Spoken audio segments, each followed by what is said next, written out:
Hey everybody, it's Jason Blaha here, and it's time for part 5 of the Monday Q&A. So let's finish this up, because I'm sure a lot of you are tired of listening to me talk right now. Hey Jason, does megadosing GH/IGF-1 really cause organ growth, or is that a myth? And isn't the so-called GH gut is visceral fats mainly?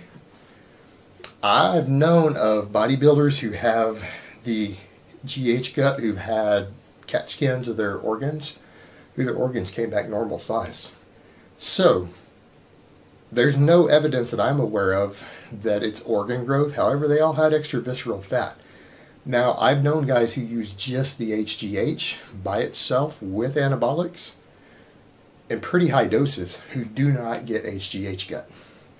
I mean, let's keep in mind, it's kind of known to some extent that Arnold and some of those guys were using HGH.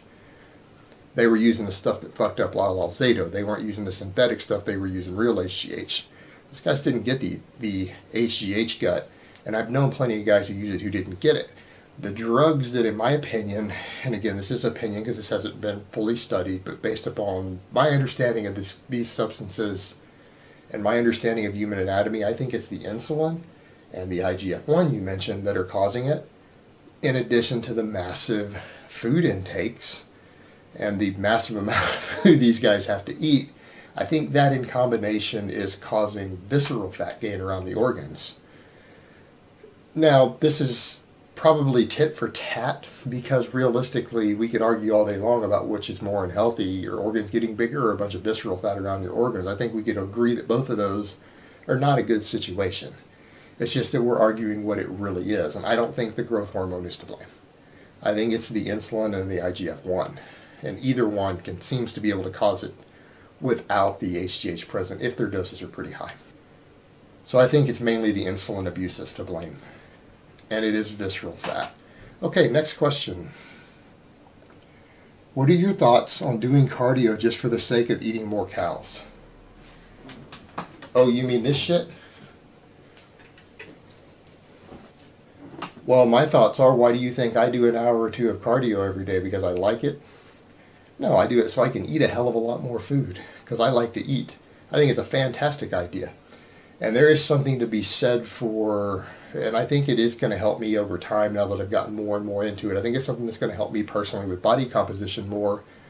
It is anecdotal, it is hypothetical, not proven by any means, but the idea that higher energy turnover and higher total TDEE, when combined with higher food, even at the same sort of calorie surpluses, seems to have the potential for better overall body composition.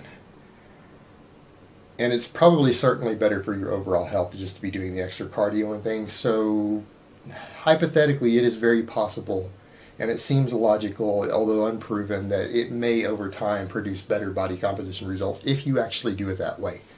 You just add in 300 or 400 more calories of activity a day and eat 300 or 400 more calories. It's probably better than doing the opposite. And that is the approach I'm taking these days myself, because I really love my food. So I think it's a good way to go about things. And I know guys like Alex Viada really support that concept. Alright guys, last question of the week. Do you need scapular retraction on back exercises? I've heard this before, but not sure if you need it or not to develop a strong back. Well, it depends on the back exercise. Now, when we're talking about bench presses and things, obviously you keep scapular retraction the full time. Now, I've seen people try to say that on either vertical or horizontal, sorry, I got those wrong, horizontal or vertical pulling, that you need to maintain scapular retraction, and that is absolutely incorrect. You need to maintain scapular retraction on hip-based movements. When you're doing a deadlift, a Romanian deadlift, any of those things, yes, full scapular retraction the whole time is tremendously beneficial and will help give you a stronger back. But for those rowing motions or the pull-down type motions, or, which I hate to say that, the pull-up type motions, you need to have scapular retraction at the top, but you need to let your scapula spread, because you don't get a full stretch of the muscle otherwise. And while hypertrophy is a different story, strength is not. If you want to get stronger through the full range of motion of a muscle, you have to train a muscle through the full range of the motion. If you're scapular back, your lats are only doing half of their range of motion. They have to spread apart. So on a row, you can't stay back like that. You have to spread. Same on a vertical pull. If you just stay partial, and do partials like this, you're not working your latissimus dorsi through the full range of motion. You're not developing strength through the full range of motion. So you're not developing all possible strength that you could through the muscle. So for a strong back, you need to do the full range of motion, which includes the scapular retraction as well as letting your scapula spread back apart on any of those sort of pulling movements. Alright guys, so that's really all I have to say on that today. I hope it has been informative, and I will talk to you guys next time. But let me give you guys a bicep shot before I go.